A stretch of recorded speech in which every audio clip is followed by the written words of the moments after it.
The myth of Sisyphus, an absurd reasoning, absurdity, and suicide. Here is but one truly serious philosophical problem, and that is suicide. Judging whether life is or is not worth living amounts to answering the fundamental question of philosophy. All the rest, whether or not the world has 3 dimensions, whether the mind has 9 or 12 categories, comes afterwards. These are games. One must first answer. And if it is true, as Nietzsche claims, that a philosopher, to deserve our respect, must preach by example, you can appreciate the importance of that reply, for it will precede the definitive act. These are facts the heart can feel, yet they call for careful study before they become clear to the intellect. If I ask myself how to judge that this question is more urgent than that, I reply that one judges by the actions it entails. I have never seen anyone die for the ontological argument. Galileo, who held a scientific truth of great importance, abjured it with the greatest ease as soon as it endangered his life. In a certain sense, he did right. That truth was not worth the stake. Whether the earth or the sun revolves around the other is a matter of profound indifference. To tell the truth, it is a futile question. On the other hand, I see many people die because they judge the life is not worth living. I see others paradoxically getting killed for the ideas or illusions that give them a reason for living. What is called a reason for living is also an excellent reason for dying. I therefore conclude that the meaning of life is the most urgent of questions. How to answer it? On all essential problems, I mean thereby those that run the risk of leading to death, or those that intensify the passion of living, there are probably but 2 methods of thought: the method of La Palisse and the method of Don Quixote. Solely the balance between evidence and lyricism can allow us to achieve simultaneously emotion and lucidity. In a subject at once so humble and so heavy with emotion, the learned and classical dialectic must yield, one can see, to a more modest attitude of mind deriving at one and the same time from common sense and understanding. Suicide has never been dealt with except as a social phenomenon. On the contrary, we are concerned here, at the outset, with the relationship between individual thought and suicide. An act like this is prepared within the silence of the heart, as is a great work of art. The man himself is ignorant of it. One evening he pulls the trigger or jumps. Of an apartment building manager who had killed himself, I was told that he had lost his daughter 5 years before, that he had changed greatly since, and that experience had undermined him. A more exact word cannot be imagined. Beginning to think is beginning to be undermined. Society has but little connection with such beginnings. The worm is in man's heart. That is where it must be sought. One must follow and understand this fatal game that leads from lucidity in the face of existence to flight from light. There are many causes for a suicide, and generally the most obvious ones were not the most powerful. Rarely is suicide committed, yet the hypothesis is not excluded through reflection. What sets off the crisis is almost always unverifiable. Newspapers often speak of personal sorrows or of incurable illness. These explanations are plausible, but one would have to know whether a friend of the desperate man had not that very day addressed him indifferently. He is the guilty one, for that is enough to precipitate all the rancors and all the boredom still in suspension. But if it is hard to fix the precise instant, the subtle step, when the mind opted for death, it is easier to deduce from the act itself the consequences it implies. In a sense, and as in melodrama, killing yourself amounts to confessing. It is confessing that life is too much for you, or that you do not understand it. Let's not go too far in such analogies, however, but rather return to everyday words. It is merely confessing that that is not worth the trouble. Living naturally is never easy. You continue making the gestures commanded by existence for many reasons, the first of which is habit.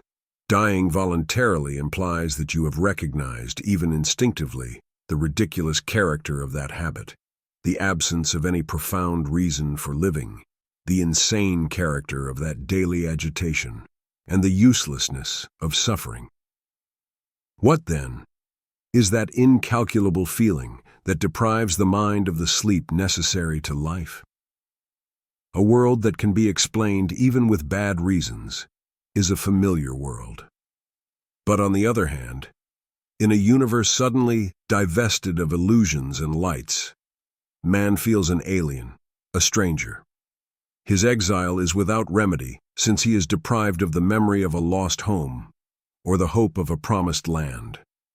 This divorce between man and his life, the actor and his setting, is properly the feeling of absurdity. All healthy men having thought of their own suicide, it can be seen, without further explanation, that there is a direct connection between this feeling and the longing for death. The subject of this essay is precisely this relationship between the absurd and suicide, the exact degree to which suicide is a solution to the absurd. The principle can be established that for a man who does not cheat, what he believes to be true must determine his action. Belief in the absurdity of existence must then dictate his conduct. It is legitimate to wonder, clearly and without false pathos, whether a conclusion of this importance requires forsaking as rapidly as possible an incomprehensible condition. I am speaking, of course, of men inclined to be in harmony with themselves. Stated clearly, this problem may seem both simple and insoluble. But it is wrongly assumed that simple questions involve answers that are no less simple, and that evidence implies evidence. A priori and reversing the terms of the problem, just as one does or does not kill oneself, it seems that there are but two philosophical solutions, either yes or no. This would be too easy. But allowance must be made for those who, without concluding, continue questioning. Here I am only slightly indulging in irony. This is the majority. I notice also that those who answer no act as if they thought yes. As a matter of fact, if I accept the Nietzschean criterion, they think yes in one way or another. On the other hand, it often happens that those who commit suicide were assured of the meaning of life. These contradictions are constant. It may even be said that they have never been so keen as on this point where, on the contrary, logic seems so desirable. It is a commonplace to compare philosophical theories and the behavior of those who profess them. But it must be said that of the thinkers who refused a meaning to life, none except Kirillov, who belongs to literature, Peregrinos, who is torn of legend, and Jules Lequier, who belongs to hypothesis, admitted his logic to the point of refusing that life. Schopenhauer is often cited as a fit subject for laughter, because he praised suicide while seated at a well-set table. This is no subject for joking. That way of not taking the tragic seriously is not so grievous, but it helps to judge a man. In the face of such contradictions and obscurities, must we conclude that there is no relationship between the opinion one has about life and the act one commits to leave it? Let us not exaggerate in this direction. In a man's attachment to life, there is something stronger than all the ills in the world. The body's judgment is as good as the mind's, and the body shrinks from annihilation. We get into the habit of living before acquiring the habit of thinking. In that race which daily hastens us toward death, the body maintains its irreparable lead. In short, the essence of that contradiction lies in what I shall call the act of eluding, because it is both less and more than diversion in the Pascalian sense. Eluding is the invariable game. The typical act of eluding, the fatal evasion that constitutes the third theme of this essay, is hope. Hope of another life one must deserve, or trickery of those who live not for life itself, but for some great idea that will transcend it, refine it, give it a meaning, and betray it. Thus everything contributes to spreading confusion. Hitherto, and it has not been wasted effort, people have played on words and pretended to believe that refusing to grant a meaning to life necessarily leads to declaring that it is not worth living. In truth, there is no necessary common measure between these two judgments. One merely has to refuse to be misled by the confusions, divorces, and inconsistencies previously pointed out. One must brush everything aside and go straight to the real problem. One kills oneself because life is not worth living. That is certainly a truth. Yet an unfruitful one because it is a truism. But does that insult to existence, that flat denial in which it is plunged, come from the fact that it has no meaning? Does its absurdity require one to escape it through hope or suicide? This is what must be clarified, hunted down, and elucidated, while brushing aside all the rest. Does the absurd dictate death? This problem must be given priority over others, outside all methods of thought and all exercises of the disinterested mind. Shades of meaning, contradictions, the psychology that an objective mind can always introduce into all problems, have no place in this pursuit and this passion. It calls simply for an unjust, in other words, logical thought. That is not easy. It is always easy to be logical. It is almost impossible to be logical to the bitter end. Men who die by their own hand consequently follow to its conclusion their emotional inclination. Reflection on suicide gives me an opportunity to raise the only problem to interest me. Is there a logic to the point of death? I cannot know unless I pursue, without reckless passion, in the sole light of evidence, the reasoning of which I am here suggesting the source. This is what I call an absurd reasoning. Many have begun it. I do not yet know whether or not they kept to it.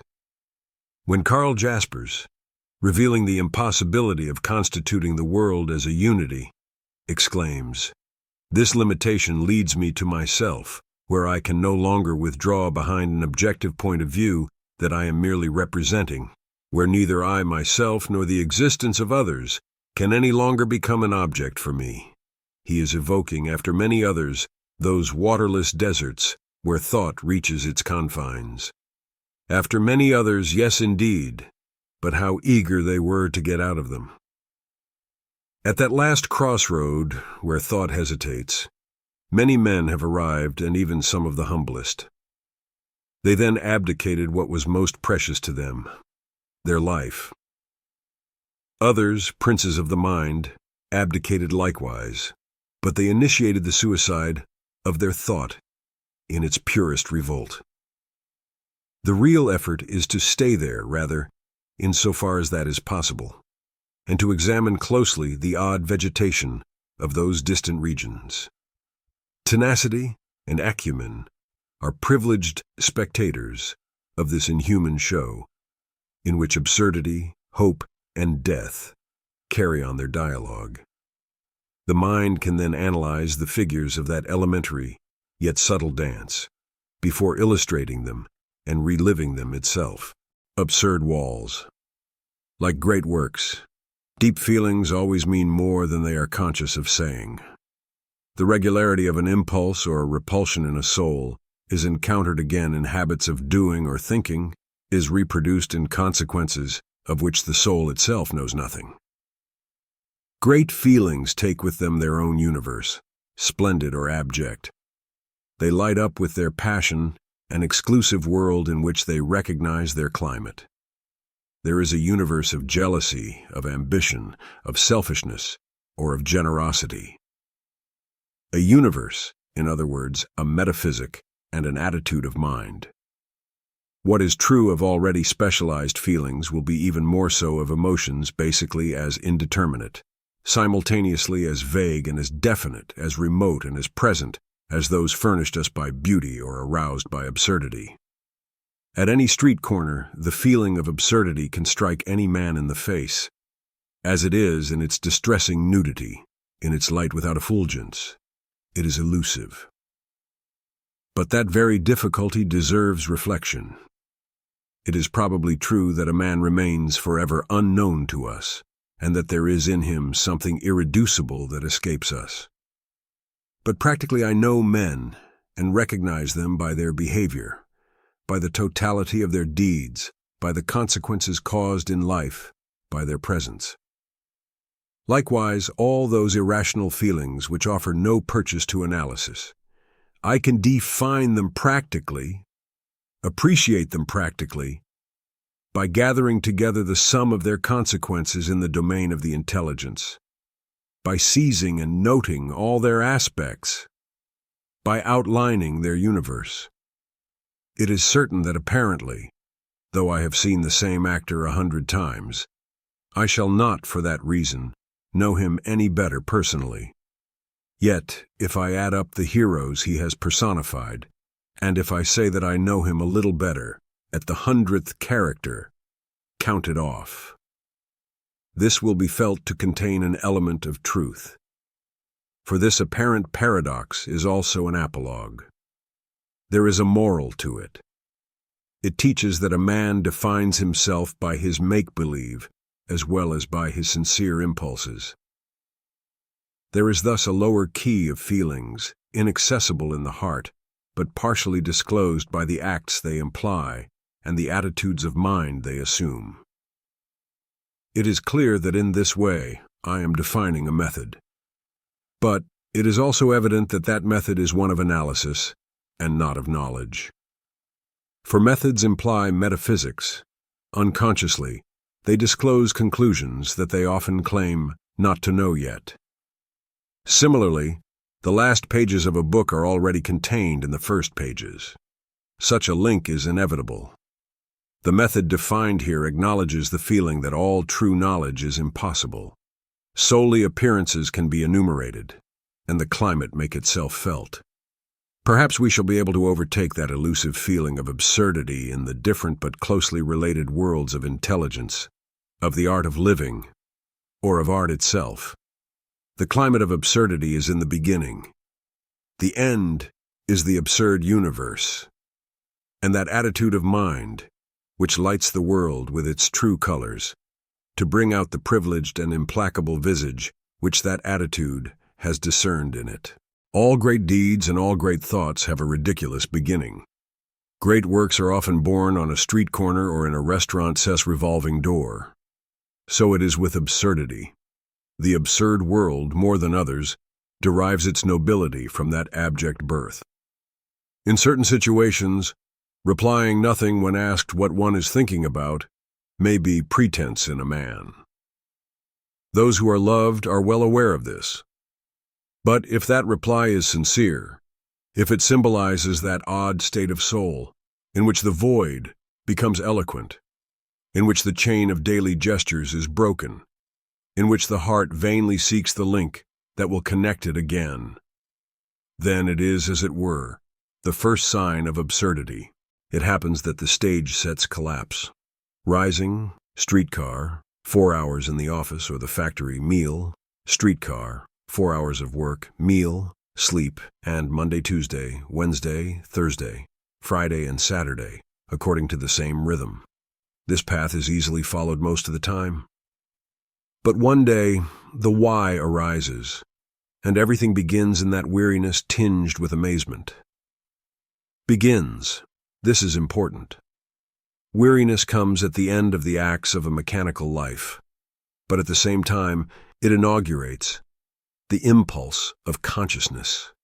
It awakens consciousness and provokes what follows. What follows is the gradual return into the chain, or it is the definitive awakening. At the end of the awakening comes in time the consequence, suicide or recovery. In itself, Weariness has something sickening about it. Here I must conclude that it is good. For everything begins with consciousness, and nothing is worth anything except through it. There's nothing original about these remarks, but they are obvious. That is enough for a while during a sketchy reconnaissance in the origins of the absurd. Mere anxiety, as Heidegger says, is at the source of everything. Likewise, and during every day of an unillustrious life, time carries us. But a moment always comes when we have to carry it. We live on the future, tomorrow, later on. When you have made your way, you will understand when you are old enough. Such irrelevancies are wonderful, for after all, it's a matter of dying. Yet a day comes when a man notices or says that he is 30. Thus he asserts his youth. But simultaneously, he situates himself in relation to time. He takes his place in it. He admits that he stands at a certain point on a curve that he acknowledges having to travel to its end. He belongs to time, and by the horror that seizes him, he recognizes his worst enemy. Tomorrow, he was longing for tomorrow, whereas everything in him ought to reject it. That revolt of the flesh is the absurd. A step lower and strangeness creeps in. Perceiving that the world is dense, sensing to what a degree. A stone is foreign and irreducible to us.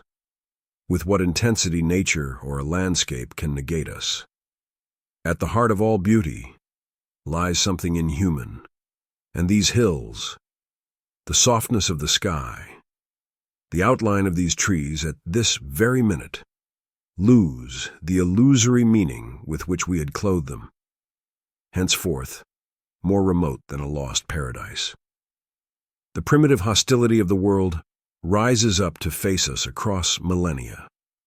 For a second we cease to understand it because for centuries we have understood in it solely the images and designs that we had attributed to it beforehand, because henceforth we lack the power to make use of that artifice. The world evades us because it becomes itself again. That stage scenery masked by habit becomes again what it is. It withdraws at a distance from us. Just as there are days when under the familiar face of a woman, we see as a stranger her we had loved months or years ago. Perhaps we shall come even to desire what suddenly leaves us so alone, but the time has not yet come. Just one thing. That denseness and that strangeness of the world is the absurd. Men, too, secrete the inhuman. At certain moments of lucidity, the mechanical aspect of their gestures, their meaningless pantomime, makes silly everything that surrounds them. A man is talking on the telephone behind a glass partition. You cannot hear him, but you see his incomprehensible dumb show. You wonder why he is alive. This discomfort in the face of man's own inhumanity, this incalculable tumble before the image of what we are, this nausea, as a writer of today calls it, is also the absurd. Likewise, the stranger who at certain seconds comes to meet us in a mirror, the familiar and yet alarming brother we encounter in our own photographs, is also the absurd. I come at last to death and to the attitude we have toward it. On this point, everything has been said, and it is only proper to avoid pathos. Yet one will never be sufficiently surprised that everyone lives as if no one knew. This is because, in reality, there is no experience of death. Properly speaking, nothing has been experienced but what has been lived and made conscious. Here, it is barely possible to speak of the experience of others' deaths. It is a substitute, an illusion, and it never quite convinces us. That melancholy convention cannot be persuasive.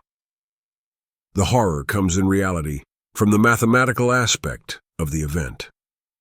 If time frightens us, this is because it works out the problem and the solution comes afterward. All the pretty speeches about the soul will have their contrary convincingly proved, at least for a time. From this inert body, on which a slap makes no mark, the soul has disappeared. This elementary and definitive aspect of the adventure constitutes the absurd feeling. Under the fatal lighting of that destiny, its uselessness becomes evident.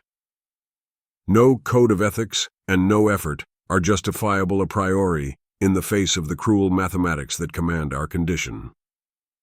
Let me repeat. All this has been said over and over. I am limiting myself here to making a rapid classification and to pointing out these obvious themes. They run through all literatures and all philosophies. Everyday conversation feeds on them. There is no question of reinventing them. But it is essential to be sure of these facts in order to be able to question oneself subsequently on the primordial question. I am interested, let me repeat again, not so much in absurd discoveries as in their consequences.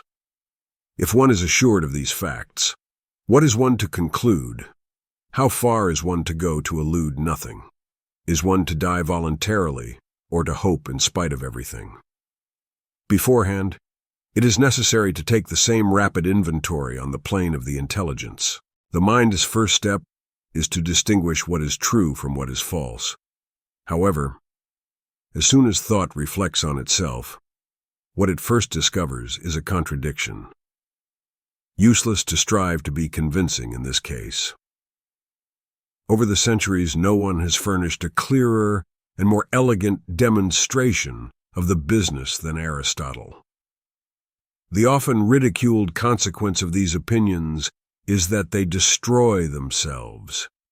For by asserting that all is true, we assert the truth of the contrary assertion and consequently, the falsity of our own thesis. For the contrary assertion does not admit that it can be true. And if one says that all is false, that assertion is itself false. If we declare that solely the assertion opposed to ours is false, or else that solely ours is not false, we are nevertheless forced to admit an infinite number of true or false judgments. For the one who expresses a true assertion proclaims simultaneously that it is true, and so on ad infinitum. This vicious circle is but the first of a series in which the mind that studies itself gets lost in a giddy whirling. The very simplicity of these paradoxes makes them irreducible.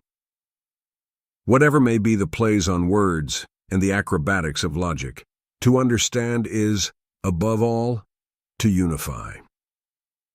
The mind's deepest desire, even in its most elaborate operations, parallels man's unconscious feeling in the face of his universe. It is an insistence upon familiarity, an appetite for clarity. Understanding the world for a man is reducing it to the human, stamping it with his seal. The cat's universe is not the universe of the anthill. The truism, all thought is anthropomorphic, has no other meaning. Likewise, the mind that aims to understand reality can consider itself satisfied only by reducing it to terms of thought. If man realized that the universe like him can love and suffer, he would be reconciled. If thought discovered in the shimmering mirrors of phenomena eternal relations capable of summing them up and summing themselves up in a single principle, then would be seen an intellectual joy of which the myth of the blessed would be but a ridiculous imitation. That nostalgia for unity, that appetite for the absolute, illustrates the essential impulse of the human drama. But the fact of that nostalgia's existence does not imply that it is to be immediately satisfied.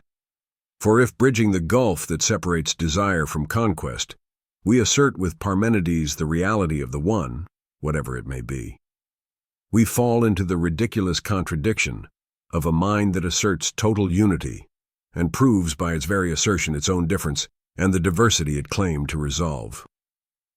This other vicious circle is enough to stifle our hopes. These are again truisms. I shall again repeat that they are not interesting in themselves, but in the consequences that can be deduced from them. I know another truism. It tells me that man is mortal. One can nevertheless count the minds that have deduced the extreme conclusions from it. It is essential to consider, as a constant point of reference in this essay, the regular hiatus between what we fancy we know and what we really know, practical assent and simulated ignorance, which allows us to live with ideas which, if we truly put them to the test, ought to upset our whole life. Faced with this inextricable contradiction of the mind, we shall fully grasp the divorce separating us from our own creations. So long as the mind keeps silent in the motionless world of its hopes, everything is reflected and arranged in the unity of its nostalgia. But with its first move, this world cracks and tumbles. An infinite number of shimmering fragments is offered to the understanding. We must despair of ever reconstructing the familiar calm surface which would give us peace of heart. After so many centuries of inquiries, so many abdications among thinkers, we are well aware that this is true for all our knowledge. With the exception of professional rationalists, today people despair of true knowledge. If the only significant history of human thought were to be written, it would have to be the history of its successive regrets and its impotences. Of whom, and of what indeed can I say? I know that. This heart within me I can feel, and I judge that it exists. This world I can touch, and I likewise judge that it exists. There ends all my knowledge, and the rest is construction. For if I try to seize this self of which I feel sure, if I try to define and to summarize it, it is nothing but water slipping through my fingers. I can sketch one by one all the aspects it is able to assume, all those likewise that have been attributed to it, this upbringing, this origin, this ardor or these silences, this nobility or this vileness. But aspects cannot be added up. This very heart which is mine will forever remain indefinable to me. Between the certainty I have of my existence and the content I try to give to that assurance, the gap will never be filled. Forever, I shall be a stranger to myself. In psychology, as in logic, there are truths, but no truth. Socrates' "Know thyself" has as much value as the "Be virtuous" of our confessionals. They reveal a nostalgia, at the same time, as an ignorance. They are sterile exercises on great subjects. They are legitimate, only in precisely so far as they are approximate.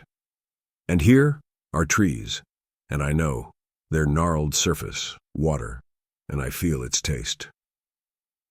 These scents of grass and stars at night, certain evenings when the heart relaxes. How shall I negate this world whose power and strength I feel? Yet all the knowledge on earth will give me nothing to assure me that this world is mine. You describe it to me, and you teach me to classify it. You enumerate its laws, and in my thirst for knowledge, I admit that they are true. You take apart its mechanism, and my hope increases. At the final stage, you teach me that this wondrous and multicolored universe can be reduced to the atom, and that the atom itself can be reduced to the electron. All this is good, and I wait for you to continue. But you tell me of an invisible planetary system in which electrons gravitate around a nucleus. You explain this world to me with an image. I realize then that you have been reduced to poetry. I shall never know. Have I the time to become indignant? You have already changed theories. So that science that was to teach me everything ends up in a hypothesis, that lucidity founders in metaphor, that uncertainty is resolved in a work of art. What need had I of so many efforts? The soft lines of these hills and the hand of evening on this troubled heart teach me much more. I have returned to my beginning. I realize that if through science I can seize phenomena and enumerate them, I cannot, for all that, apprehend the world. Were I to trace its entire relief with my finger, I should not know any more. And you give me the choice between a description that is sure but that teaches me nothing, and hypotheses that claim to teach me, but that are not sure. A stranger to myself and to the world, armed solely with a thought that negates itself as soon as it asserts. What is this condition in which I can have peace only by refusing to know and to live? In which the appetite for conquest bumps into walls that defy its assaults? To will is to stir up paradoxes. Everything is ordered in such a way as to bring into being that poisoned peace produced by thoughtlessness, lack of heart, or fatal renunciations. Hence the intelligence, too, tells me in its way that this world is absurd. Its contrary blind reason may well claim that all is clear. I was waiting for proof and longing for it to be right. But despite so many pretentious centuries and over the heads of so many eloquent and persuasive men, I know that is false. On this plane, at least, there is no happiness if I cannot know. That universal reason, practical or ethical, that determinism, those categories that explain everything are enough to make a decent man laugh. They have nothing to do with the mind. They negate its profound truth, which is to be enchained. In this unintelligible and limited universe, man's fate henceforth assumes its meaning. A horde of irrationals has sprung up and surrounds him until his ultimate end. In his recovered and now studied lucidity, the feeling of the absurd becomes clear and definite. I said that the world is absurd, but I was too hasty. This world in itself is not reasonable, that is all that can be said. But what is absurd is the confrontation of this irrational and the wild longing for clarity, whose call echoes in the human heart. The absurd depends as much on man as on the world. For the moment, it is all that links them together. It binds them one to the other, as only hatred can weld two creatures together. This is all I can discern clearly in this measureless universe, where my adventure takes place. Let us pause here. If I hold to be true that absurdity that determines my relationship with life, if I become thoroughly imbued with that sentiment that seizes me in face of the world's scenes, with that lucidity imposed on me by the pursuit of a science, I must sacrifice everything to these certainties, and I must see them squarely to be able to maintain them. Above all, I must adapt my behavior to them and pursue them in all their consequences. I am speaking here of decency. But I want to know beforehand if thought can live in those deserts. I already know that thought has at least entered those deserts. There it found its bread. There it realized that it had previously been feeding on phantoms. It justified some of the most urgent themes of human reflection. From the moment absurdity is recognized, it becomes a passion, the most harrowing of all. But whether or not one can live with one's passions, whether or not one can accept their law, which is to burn the heart they simultaneously exalt, that is the whole question. It is not, however, the one we shall ask just yet. It stands at the center of this experience. There will be time to come back to it. Let us recognize rather those themes and those impulses born of the desert. It will suffice to enumerate them. They too are known to all today. There have always been men to defend the rights of the irrational. The tradition of what may be called humiliated thought has never ceased to exist. The criticism of rationalism has been made so often that it seems unnecessary to begin again. Yet our epoch is marked by the rebirth of those paradoxical systems that strive to trip up the reason as if truly it had always forged ahead. But that is not so much a proof of the efficacy of the reason as of the intensity of its hopes. On the plane of history, such a constancy of two attitudes illustrates the essential passion of man, torn between his urge toward unity and the clear vision he may have of the walls enclosing him. But never perhaps at any time has the attack on reason been more violent than in ours. Since Zarathustra's great outburst, By chance, it is the oldest nobility in the world. I conferred it upon all things when I proclaimed that above them no eternal will was exercised, since Kierkegaard's fatal illness, that malady that leads to death with nothing else following it. The significant and tormenting themes of absurd thought have followed one another. Or at least, and this proviso is of capital importance, the themes of irrational and religious thought. From Jaspers to Heidegger, from Kierkegaard to Shestov, from the phenomenologists to Schiller, on the logical plane and on the moral plane, a whole family of minds related by their nostalgia, but opposed by their methods or their aims, have persisted in blocking the royal road of reason and in recovering the direct paths of truth. Here, I assume these thoughts to be known and lived. Whatever may be or have been their ambitions, all started out from that indescribable universe where contradiction, antinomy, anguish, or impotence reigns, and what they have in common is precisely the themes so far disclosed. For them, too, it must be said that what matters above all is the conclusions they have managed to draw from those discoveries. That matters so much that they must be examined separately. But for the moment, we are concerned solely with their discoveries and their initial experiments. We are concerned solely with noting their agreement. If it would be presumptuous to try to deal with their philosophies, it is possible and sufficient in any case to bring out the climate that is common to them. Heidegger considers the human condition coldly and announces that that existence is humiliated.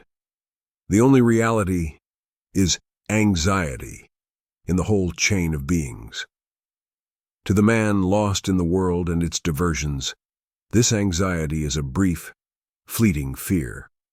But if that fear becomes conscious of itself, it becomes anguish, the perpetual climate of the lucid man, in whom existence is concentrated. This professor of philosophy writes without trembling, and in the most abstract language in the world, that the finite and limited character of human existence is more primordial than man himself. His interest in Kant extends only to recognizing the restricted character of his pure reason. This is to conclude at the end of his analyses that the world can no longer offer anything to the man filled with anguish. This anxiety seems to him so much more important than all the categories in the world that he thinks and talks only of it. He enumerates its aspects. Boredom, when the ordinary man strives to quash it in him and benumb it. Terror, when the mind contemplates death. He too does not separate consciousness from the absurd. The consciousness of death is the call of anxiety, and existence then delivers itself its own summons through the intermediary of consciousness. It is the very voice of anguish, and it adjures existence to return from its loss in the anonymous they. For him, too, one must not sleep, but must keep alert until the consummation. He stands in this absurd world and points out its ephemeral character. He seeks his way amid these ruins. Jaspers despairs of any ontology because he claims that we have lost naivete. He knows that we can achieve nothing that will transcend the fatal game of appearances. He knows that the end of the mind is failure.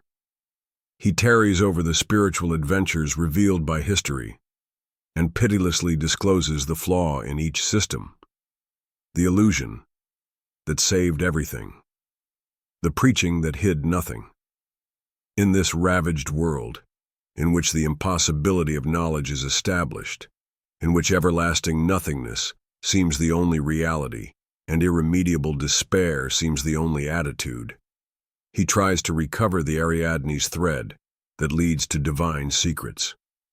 Shestov, for his part, throughout a wonderfully monotonous work, constantly straining toward the same truths, tirelessly demonstrates that the tightest system, the most universal rationalism, always stumbles eventually on the irrational of human thought. None of the ironic facts or ridiculous contradictions that depreciate the reason escapes him. One thing only interests him, and that is the exception, whether in the domain of the heart or of the mind. Through the Dostoevskian experiences of the condemned man, the exacerbated adventures of the Nietzschean mind, Hamlet's imprecations, or the bitter aristocracy of an Ibsen, he tracks down, illuminates, and magnifies the human revolt against the irremediable. He refuses the reason its reasons and begins to advance with some decision only in the middle of that colorless desert where all certainties have become stones. Of all, perhaps the most engaging, Kierkegaard, for a part of his existence at least, does more than discover the absurd. He lives it. The man who writes, "The surest of stubborn silences is not to hold one's tongue, but to talk." Make sure in the beginning that no truth is absolute, or can render satisfactory an existence that is impossible in itself. Don Juan of the understanding. He multiplies pseudonyms and contradictions, writes his discourses of edification, at the same time as that manual of cynical spiritualism, the diary of the seducer. He refuses consolations, ethics, reliable principles. As for that thorn he feels in his heart, he is careful not to quiet its pain. On the contrary, he awakens it, and, in the desperate joy of a man crucified and happy to be so, he builds up piece by piece. Lucidity, refusal, make-believe, a category of the man possessed. That face both tender and sneering, those pirouettes followed by a cry from the heart, are the absurd spirit itself, grappling with a reality beyond its comprehension. And the spiritual adventure that leads Kierkegaard to his beloved scandals begins likewise in the chaos of an experience divested of its setting and relegated to its original incoherence. On quite a different plane, that of method, Husserl and the phenomenologists, by their very extravagances, reinstate the world in its diversity and deny the transcendent power of the reason. The spiritual universe becomes incalculably enriched through them. The rose petal, the milestone, or the human hand are as important as love, desire, or the laws of gravity. Thinking ceases to be unifying or making a semblance familiar in the guise of a major principle. Thinking is learning all over again to see, to be attentive, to focus consciousness. It is turning every idea and every image, in the manner of Proust, into a privileged moment. What justifies thought is its extreme consciousness. Though more positive than Kierkegaard's or Chestov's, Husserl's manner of proceeding, in the beginning nevertheless negates the classic method of the reason, disappoints hope, opens to intuition and to the heart a whole proliferation of phenomena, the wealth of which has about it something inhuman.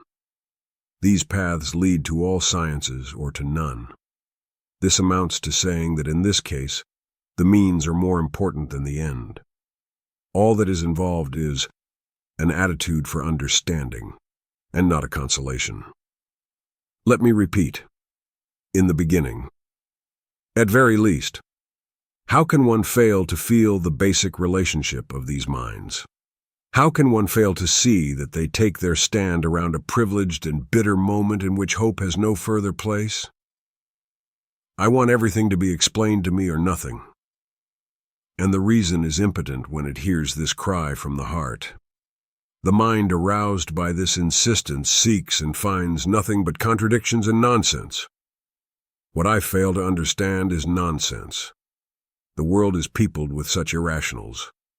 The world itself, whose single meaning I do not understand, is but a vast irrational. If one could only say just once, "This is clear," all would be saved.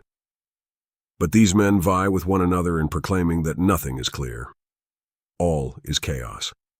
That all man has is his lucidity and his definite knowledge of the walls surrounding him.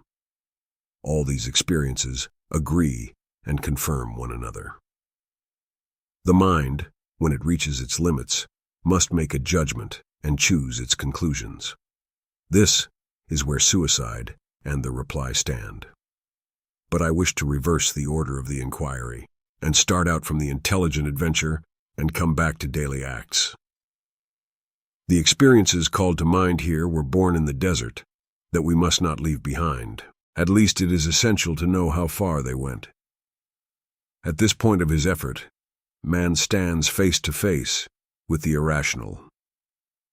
He feels within him his longing for happiness and for reason. The absurd is born of this confrontation between the human need and the unreasonable silence of the world. This must not be forgotten. This must be clung to, because the whole consequence of a life can depend on it. The irrational, the human nostalgia, and the absurd that is born of their encounter. These are the three characters in the drama that must necessarily end with all the logic of which an existence is capable.